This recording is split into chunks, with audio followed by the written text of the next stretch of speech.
नमस्कार, जय हिंद, वंदे मातरम साथियों। आप सभी का बहुत बहुत स्वागत है आपके अपने YouTube चैनल एग्जाम ट्रिकी 2.0 में, जहां पर आज हम बात करेंगे प्रत्येक दिन की तरह EVS के टॉप क्वेश्चंस की। और आप सभी को पता है कि 9:30 पर प्रत्येक रात में आपको ये वीडियो प्रोवाइड कराई जाती है। तो पहला प्रश्न आपके सामने है EVS का, और ये सभी प्रश्न आपके कभी ना कभी पेपर में आए हुए होते हैं और रिपीटेड क्वेश्चन आपको यहाँ पर देखने को मिलते हैं, और कुछ नए क्वेश्चंस जिनके आने की उम्मीद है वे भी यहाँ पर आपके लिए अपलोड किए जाते हैं। तो पहला क्वेश्चन है, एक रसोइया बिरयानी बना रहा है, वह चावल व पानी को अलग करना चाहता है। यानी कि बिरयानी बनाया जा रहा है और जो भी चावल के दाने हैं भगोने में और जो भी आपका पानी है उसको भैया अलग करना है, पृथक करना है। कौन सी विधि का प्रयोग करेगा, किस विधि का प्रयोग किया जाएगा? वाष्पीकरण, फटकना, निथारना या हाथ से चुनना? तो अगर हम बात कर लें वाष्पीकरण की, तो भैया वाष्पीकरण क्या होता है? वाष्पीकरण में क्या, जो भी चीज़ है उसको हम भाप बना करके, वाष्प बना करके निकाल देते हैं। तो क्या हम अगर चावल को पानी से भाप बनाएंगे तो चावल तो बहुत बेकार हो जाएंगे हमारे, तो ऐसा नहीं करना। फटकारना यानी फटकना, फटकने से क्या होगा? फटकने से घर में आप लोग देखते होंगे कि जो भी महिलाएं होती हैं वो किसी भी चीज़ को सूप में डाल के और फटकारती हैं, तो उसमें क्या होता है कि जो भी उसके कण होते हैं वो निकलते हैं, लेकिन उसमें सूखी चीज़ों का उपयोग किया जाता है। उसमें चावल और पानी जो है वो आपका उसका उपयोग नहीं किया जाता है। अगर हम हाथ से चुनेंगे तो भैया बहुत देर लग जाएगी, चुनते ही रहेंगे तब जा करके कहीं उसमें से हम चावल को निकाल पाएंगे। लेकिन अगर निथारने की बात कर लें, यानी कि ये आपका मान लीजिए कोई भी बर्तन है और इसमें हमने डाला पानी और चावल को, और यहाँ पे हमारा पानी आ गया, यहाँ पर हमारा क्या हो गया? यहाँ पर हमारा सारा चावल रुक गया। तो इसी को क्या कहेंगे हम? निथारना। तो यही आपका ऑप्शन सी जो है यहाँ पर सही हो जाएगा। नेक्स्ट अगर हम बात कर लेते हैं क्वेश्चन नंबर 2 की, तो कह रहा है, गुल कक्षा 11 के विद्यार्थियों को उद्यान भ्रमण के लिए ले गई। यानी कि गुल कोई एक अध्यापिका है जो कक्षा 11 के विद्यार्थियों को उद्यान भ्रमण के लिए ले गई। वहाँ कई पेड़ पौधे थे, वहाँ पर भाई उद्यान था तो बहुत सारे पेड़ पौधे होंगे, और पर्यावरण अध्ययन के लिए वहाँ निम्नलिखित में से किसका अध्ययन करना सर्वाधिक महत्वपूर्ण है? पेड़ पौधों के नाम का, या पेड़ पौधों की और वैज्ञानिक विशेषताओं का, पेड़ पौधों के औषधीय नाम का, या पर्यावरणीय स्थितियाँ जिनमें पेड़ पौधे उगते हैं। तो अगर हम यहाँ पर बात कर लें सही आंसर की, तो आपका सही आंसर होगा ऑप्शन नंबर बी। कैसे? देखिए, कक्षा 11 के विद्यार्थी हैं, वहाँ पर वे पेड़ पौधे किस प्रकार के हैं, कौन कौन से पेड़ पौधे हैं और उनकी वैज्ञानिक विशेषताएं क्या हैं, वो पेड़ पौधे कैसे उगते हैं, यानी कि उनमें जो चीज़ें हैं वो चीज़ें यहाँ पर, क्योंकि यहाँ पर आपको देखने को मिल रहा है पेड़ पौधे और उनकी वैज्ञानिक विशेषताएं, तो यहाँ पर आपका बी ऑप्शन जो है वो बिल्कुल सही हो जाएगा। नेक्स्ट हम बात कर लेते हैं, उष्णकटिबंधीय वर्षावन पाए जाते हैं। उष्णकटिबंधीय वर्षावन पाए जाते हैं असम में, राजस्थान में, गुजरात में या मध्य प्रदेश में? आप सभी जानते हो कि राजस्थान में भैया नहीं पाए जाएंगे क्योंकि यहाँ पे वर्षा ही कम होती है। उष्णकटिबंधीय वर्षावन जहाँ पर आपका 100 सेंटीमीटर से 600 सेंटीमीटर तक वर्षा हो, ठीक है, और ये आपकी कहाँ होती है? ये होती है भैया भारत के, कह सकते हैं कि भारत के ये जो पूर्वोत्तर का राज्य होता है, इस साइड का जो राज्य होता है, कह सकते हैं कि यहाँ पर आपकी बंगाल की खाड़ी, और ये जो आपका पूर्वोत्तर है यहाँ पर आपका जो बारिश है वो इस प्रकार से होती है, ठीक है। तो असम, राजस्थान, गुजरात या मध्य प्रदेश, तो आप सभी को पता है कि दिस साइड में आपका क्या पड़ता है? गुजरात पड़ता है, आप सॉरी दोस्तों, असम पड़ता है। ए ऑप्शन जो है वो बिल्कुल आपका सही हो जाएगा। राजस्थान, गुजरात और मध्य प्रदेश आपका पूर्वोत्तर राज्यों के अंतर्गत नहीं आता है। नेक्स्ट अगर हम बात कर लेते हैं, और आप सभी को बताना है कि सबसे ज़्यादा वर्षा कहाँ होती है। सबसे ज़्यादा वर्षा भारत में सबसे ज़्यादा वर्षा कहाँ होती है? कमेंट सेक्शन में तुरंत बताना है। नेक्स्ट हम बात करते हैं, बिहार राज्य के लोगों के लिए मधुमक्खी पालन शुरू करने की सबसे अच्छी अवधि कौन सी है? भैया सबसे ज़्यादा मधुमक्खी पालन कहाँ होता है? तो कहाँ होता है भैया? बिहार में। और आपको पता है कि जो रानी मक्खी होती है ये क्या देती हैं, यही अंडा देती है। और अंडा देने का सबसे अच्छा समय, या कह सकते हैं कि मधुमक्खी पालन का सबसे अच्छा समय वही होगा जो रानी मक्खी के अंडा देने का अच्छा समय होगा। ये है आपका अक्टूबर से दिसंबर के बीच में। तो बी ऑप्शन जो है आपका सही हो जाएगा। नेक्स्ट हम बात कर लेते हैं दोस्तों, आपका नेक्स्ट क्वेश्चन है, अगर भैया आपको प्रश्न अच्छे लग रहे हों, समझ में चीज़ें आ रही हों, तो चैनल को तुरंत सब्सक्राइब कीजिए और वीडियो को लाइक कीजिए, जिससे कि मोटिवेशन बन सके। और जितने भी हमारे भाई बहन यहाँ पर जुड़े हुए हैं, भैया केवल वीडियो लाइक करने का मतलब ये होता है कि आपको चीज़ें समझ में आई।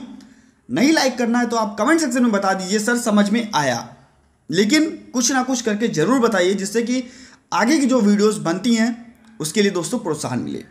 नेक्स्ट हम बात करते हैं, निम्न में से कौन से सर्वाहारी हैं। बात हो रही सर्वाहारी की। कौवा सुअर मनुष्य, खरगोश घोड़ा, गाय घोड़ा, बाघ शेर भेड़िया, बकरी हाथी सुअर। तो अगर हम बकरी की बात करें तो बकरी सर्वाहारी आपकी नहीं है। अगर हम गाय की बात कर लें तो ये भी आपकी सर्वाहारी नहीं है। दो ऑप्शन तो आपके ऐसे ही कट गए, यानी कि बी और डी आपका नहीं होगा। आपको देखने को मिल रहा होगा बाघ शेर और भेड़िया, यही आपके क्या हैं, यही आपके हैं सर्वाहारी। सी ऑप्शन को यहाँ पर लॉक करेंगे। नेक्स्ट हम बात कर लेते हैं, निम्न में से कौन सी ग्रीन हाउस गैस है। बहुत बार दोस्तों पेपर में पूछा गया प्रश्न, यानी कि वायुमंडल का एक ऐसा आवरण या बना हुआ ऐसा आवरण जो ऊष्मा के आवागमन को प्रभावित करता है।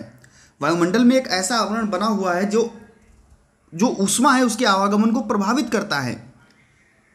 उसमें जो प्रभावित करने वाली गैसें हैं आपके सामने, कार्बन डाइऑक्साइड, मीथेन, जलवाष्प या सभी। तो भैया ग्रीन हाउस गैसें जो हैं ये सभी हैं। अगर हम बात कर लें सबसे खतरनाक ग्रीन हाउस गैस, तो आप बताओगे सर CO2 यानी कि कार्बन डाइऑक्साइड। अगर हम बात करें सबसे बड़ी या सबसे ज़्यादा, कह सकते हैं कि सबसे बड़ी ग्रीन हाउस गैस, तो आप बताओगे किसका नाम, जलवाष्प का। ठीक है, यहाँ पर आपका ग्रीन हाउस गैसें हैं, यानी कि ये सभी आपकी ग्रीन हाउस गैसें हैं। डी ऑप्शन को यहाँ पर हम लॉक करेंगे। नेक्स्ट हम बात कर लेते हैं, आपका नेक्स्ट क्वेश्चन, कक्षा 4 में पाठ भोजन साथ करना। देखिए 7 से 8 बार ये रिपीटेड क्वेश्चन है आपका। कक्षा 4 में पाठ जो है एक लेसन है जिसका नाम है भोजन साथ करना में बोरा एक सामान्य किस्म है। बोरा किसी किस्म का नाम है, वो किसकी किस्म है, गेहूं की है, फल की है, सब्जी की है या धान की है। तो अगर हम बात करें जो बोरा है वो है भैया आपके धान की एक किस्म, जो कि आपकी कहाँ उगाया जाता है, जो कि आपका असम में उगाया जाता है। ये एक मीठा और चिपचिपा तरीके का धान होता है। और अगर हम बात करें सर्वाधिक धान कहाँ पर उगाया जाता है, तो आप तुरंत बताओगे सर ये तो आपका रहेगा पश्चिम बंगाल में। ठीक है, तो ये भी आपको पता होना चाहिए। तो यहाँ पर आपका डी ऑप्शन जो है उसको हम लॉक करेंगे। नेक्स्ट अगर हम बात कर लेते हैं, बहुत ही अच्छा प्रश्न दोस्तों और बहुत बार रिपीटेड क्वेश्चन। अगर ये क्वेश्चन ना आए सीटेट में तो सीटेट का पेपर ही मान लो नहीं होने वाला। क्वेश्चन क्या है, कह रहा है कि कक्षा 5 की पर्यावरण अध्ययन की पुस्तक में शिकारी पौधे यानी कि नेपेंथिस की बात होती है। और नेपेंथिस आप सभी को पता है कहाँ पर भैया, भारत में। ये कहाँ पर, मेघालय में पाया जाता है। और ये एक प्रकार का शिकारी पौधा है जो छोटे छोटे आपके मेढक हुआ या छोटे जीव जंतु उनको खा लेता है। ठीक है, इसको हम कीटभक्षी पौधा कहते हैं या इसको हम पिचर प्लांट बोलते हैं। आप सभी को पता होगा किस लिए खाता है, क्योंकि नाइट्रोजन की कमी होती है और उस नाइट्रोजन की कमी को पूरा करने के लिए ये क्या करता है, ये सभी छोटे छोटे जीव होते हैं उनको खा लेता है। ठीक है, क्या कह रहा है, नेपेंथिस का उदाहरण दिया गया। शिक्षक द्वारा इस पर चर्चा करते समय निम्नलिखित में से क्या सर्वाधिक उपयोगी होगा। यानी कि इसका नेपेंथिस की चर्चा करनी है, शिक्षक के द्वारा अगर इसके बारे में बताया जा रहा है तो सबसे उपयुक्त क्या होगा। विद्यार्थियों को यह स्पष्ट करना कि पौधा शिकार करता है, विद्यार्थियों से प्रश्न करना कि पौधा शिकार क्यों करता है, या विद्यार्थियों से यह सोचने के लिए कहना कि जंतु शिकार, देखिए जंतु की कोई बात नहीं है यहाँ पर, पौधा शिकार कर रहा है तो जंतु की कोई बात ही नहीं हुई, आपका ऑप्शन गलत हो जाएगा।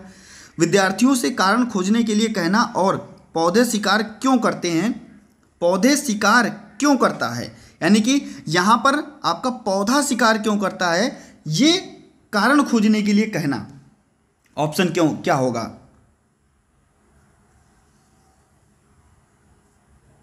ऑप्शन होगा आपका विद्यार्थियों से प्रश्न करना कि पौधा शिकार क्यों करता है। जब हम ऐसा प्रश्न करेंगे तो विद्यार्थी एक खोज की ओर बढ़ेंगे, आखिरकार क्यों शिकार करता है, पौधा शिकार क्यों कर रहा है, इसकी तरफ बढ़ेंगे। और जब इसकी तरफ बढ़ेंगे तब वो देखेंगे, कहेंगे अच्छा नाइट्रोजन की कमी थी तभी इस पौधे ने शिकार किया, इसीलिए हम इसको क्या कहते हैं, कीटभक्षी पौधा कहते हैं। तो यानी कि उन्होंने चीज़ों को खोजा। बी ऑप्शन को यहाँ पर हम लोग लॉक करेंगे। और नेक्स्ट हम बढ़ते हैं, आपका बहुत ही अच्छा क्वेश्चन, आपदा के बाद शरणार्थी, जो आपदा आती है तो शरणार्थी होते हैं वो अपने जगह पर वापस लौट जाते हैं। यानी कि आपदा आई, उन्होंने अपना स्थान छोड़ दिया और छोड़ने के बाद में वो अपने स्थान पर वापस लौट गए, उसको हम लोग क्या कहेंगे, विस्थापन, स्थानांतरण, प्रत्यावर्तन, इनमें से कोई नहीं। स्थानांतरण का मतलब है कि भैया, और विस्थापन अपनी जगह से ये लोग निकल लिए, लेकिन प्रत्यावर्तन यानी कि अपनी जगह जो उन्होंने छोड़ी थी उस जगह पर ये वापस आए। सी ऑप्शन को यहाँ पर लॉक करेंगे, आपका सही होगा और आपके 2022 में ये प्रश्न आपका पूछा हुआ प्रश्न है। नेक्स्ट हम बात कर लेते हैं दोस्तों, आपका नेक्स्ट क्वेश्चन है, अरे बहुत अच्छी पहेली दी गई है और ऐसे आपसे क्वेश्चन पूछता भी है। कह रहा है कि नीचे दी गई पहेली को हल कीजिए, और आपसे हमेशा किससे, कठफोड़वा, कलचिड़ी, शकरखोरा, फाख्ता, जितनी भी आपकी चिड़ियां हैं इनसे हमेशा एक क्वेश्चन आपको देखने को मिलता है आपके सीटेट के एग्जाम में। कह रहा है कि पेड़ के तने में छेद बनाऊं। कह रहा है कि मैं जो हूँ वो पेड़ के तने में छेद बनाता हूँ और उनमें छिपे हुए कीड़ों को भी खाता हूँ, टुक टुक करता जाता हूँ। भाई जब छेद बनाएगा पेड़ में, तो जब पेड़ पे अपनी चोंच को मारेगा तो टुक टुक टुक टुक की आवाज़ आएगी। बोलो क्या कहलाता हूँ मैं, जल्दी से बताइए। आप सभी को पता है कि तने में छेद बनाकर और क्या बनाता है भैया, अपना घोंसला बनाता है। क्या बनाता है, अपना घोंसला बनाता है। कौन था, तो आप कहोगे सर वो है आपका कठफोड़वा, यानी कि कठ यानी कि लकड़ी को फोड़ करके उसमें क्या कर रहा है, छेद कर रहा है। ए ऑप्शन को यहाँ पर हम लॉक करेंगे और नेक्स्ट क्वेश्चन की तरफ बढ़ेंगे। दोस्तों चैनल अच्छा लगा हो, वीडियो अच्छी लगे हो तो एक बार लाइक करके और सभी मित्रों तक वीडियो को शेयर करके चैनल को सब्सक्राइब करना ना भूलिएगा। पास में बेल आइकन होगा, उसमें ऑल के ऑप्शन आपका इंतजार कर रहा है सभी वीडियोस की नोटिफिकेशन के लिए। रज़िया एक प्रयोगात्मक गतिविधि का प्रदर्शन करती है जो पूर्व में उसके शिक्षक द्वारा प्रदर्शित की गई थी। यानी कि रज़िया एक स्टूडेंट है और एक प्रयोगात्मक गतिविधि कर रही है जो उसको उसके शिक्षक ने पहले ही प्रदर्शित किया था।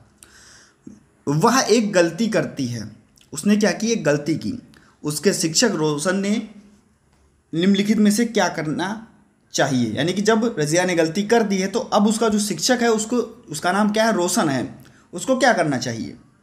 रज़िया ने गलती की, क्या करना चाहिए, उस गलती को सुधार देना, उस गलती को नहीं सुधारना, उसे उसकी गलती को संकेत करना चाहिए, उसे सही हल खोज कर देना चाहिए।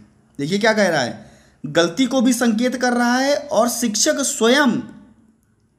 स्वयं क्या कर रहा है, उस गलती को खोज भी रहा है। आगे बात करते हैं, उसे गलती को संकेत करना चाहिए और बच्चे को सही हल खोजने देना चाहिए। यानी कि गलती तो बता देनी चाहिए, लेकिन जब बच्चा स्वयं से उस हल को खोजेगा, स्वयं से करके सीखेगा, और यही ऑप्शन यहाँ पर लॉक होगा आपका। डी ऑप्शन को यहाँ पर हम सही करेंगे, क्योंकि कह रहा है कि सही हल खोजने देना चाहिए। सही हल कौन खोजेगा, तो आप कहोगे सर सही हल खोजेगा आपका बच्चा। तो डी ऑप्शन को यहाँ पर हम लोग लॉक करेंगे। नेक्स्ट हम बात कर लेते हैं, आपका विश्व जल दिवस निम्नलिखित में से किस दिन मनाया जाता है। विश्व जल दिवस निम्नलिखित में से किस दिन मनाया जाता है। विश्व जल दिवस, अगर हम बात कर ले विश्व जल दिवस की, तो विश्व जल दिवस आपका कब मनाया जाता है, जल्दी से बताइए। 5 जून, 22 मार्च, 22 अप्रैल या 22 जून। तो अगर हम बात कर ले भैया, हमेशा पूछा जाने वाला प्रश्न 5 जून, तो हम क्या कहते हैं भैया, ये तो आपका पर्यावरण दिवस है। क्या है, पर्यावरण दिवस है। अगर हम बात करें 22 मार्च की, तो हम क्या कहते हैं, इसको क्या कहते हैं, जल दिवस। ठीक है, अगर हम बात करें 22 अप्रैल की तो हम क्या कहते हैं, पृथ्वी दिवस। 22 मई को क्या मनाया जाता है, अभी 22 मई जो आपकी होकर के गुजर गई उसको क्या मनाया जाता है, तुरंत कमेंट सेक्शन में बताइए। 22 अप्रैल, 22 मार्च भी आ गया तो भैया 22 मई को क्या मनाया जाता है, आप लोग कमेंट सेक्शन में बताइए। 22 जून को आप सभी को पता है कि भैया कौन सा दिवस, तो ऊँट दिवस मनाया जाता है। ठीक है, इनमें से ये तीनों आपके इंपॉर्टेंट से। जल दिवस की बात कर रहा है तो 22 मई को हम सही करेंगे और आगे की तरफ बढ़ेंगे। नीचे दिए गए लक्षणों वाले पक्षी का क्या नाम है, नीचे दिए गए लक्षणों वाले पक्षी का क्या नाम है। कह रहा है कि एक पक्षी ऐसा जिसकी दुम पर जैसा, यानी कि जिसकी पूंछ पर भी जैसा होगा, सिर से दुम तक दिखे नीला ही नीला, यानी कि सिर से और पूंछ तक वो कैसा दिखेगा, नीला ही नीला दिखेगा। कौन है भैया, अरे आप सभी को पता है कि भैया आपका कौन है, मोर है। सी ऑप्शन को यहाँ पर हम लोग लॉक करेंगे। नेक्स्ट हम बात करते हैं दोस्तों, अरे बहुत अच्छा क्वेश्चन और सीटेट का पसंदीदा प्रश्न दोस्तों। जब से कहाँ से, आंध्र प्रदेश से तेलंगाना अलग क्या हुआ। लोगों ने यहाँ पर क्वेश्चन ही बनाना शुरू कर दिया और हर बार आपका सीटेट का 1 नंबर पोचमपल्ली से ही बनता है। क्या कह रहा है, पोचमपल्ली हमारे ही देश के एक राज्य का जिला है। वह यानी कि यह जिला अपनी सुंदर चमकीली रंग बिरंगी साड़ियों और विशेष प्रकार की बुनाई के लिए प्रसिद्ध है। यह किस प्रकार का, यह किस राज्य का भाग था। तो अगर हम बात करें भैया, ये आपका जाता है कहाँ पर, तेलंगाना में। और आप सभी को पता है कि पोचमपल्ली आपका तेलंगाना में है। आंध्र प्रदेश से पोचमपल्ली को अलग किया गया और आपका भाषा के आधार पर ये आपका एक राज्य बनाया गया। आपको याद रखना है, आचार्य विनोबा भावे भूदान आंदोलन यहीं से संबंधित आपका है। नेक्स्ट हम बात करते हैं, और इस वीडियो का दोस्तों लास्ट प्रश्न ये आप जरूर कमेंट सेक्शन में बताइएगा कि कैसा लगा आपको वीडियो, और सुन करके जाइए कि इसका भी आंसर क्या है। बहुत बार आपसे पेपर में पूछा गया, किस उपकरण द्वारा वर्षा का मापन किया जाता है, किस उपकरण के द्वारा वर्षा का मापन किया जाता है, हाइग्रोमीटर, ऑडियोमीटर, हाइड्रोमीटर या बैरोमीटर। अगर हम बात करें भैया बैरोमीटर की, आप कहोगे सर वायु दाब किससे मापा जाता है, तो बैरोमीटर से। अगर हम बात कर ले हाइग्रोमीटर की या ऑडियोमीटर की या हाइड्रोमीटर की, तो अगर हम बात करते हैं यहाँ पर हाइड्रोमीटर की, तो क्या आर्द्रता, क्या आर्द्रता, ठीक है, मापी जाती है किससे, आपके हाइग्रोमीटर से। अगर हम बात कर ले भैया ऑडियोमीटर से, तो जो ध्वनि है, ध्वनि की तीव्रता, ध्वनि की तीव्रता मापने के लिए हम ऑडियोमीटर का प्रयोग करते हैं। और वर्षा के मापन के लिए हम लोग हाइड्रोमीटर का प्रयोग करते हैं, हाइड्रोमीटर का। आपका सी ऑप्शन यहाँ पर बिल्कुल सही हो जाएगा।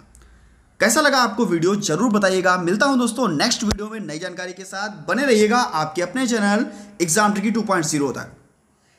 मिलता हूं दोस्तों नेक्स्ट वीडियो में। धन्यवाद।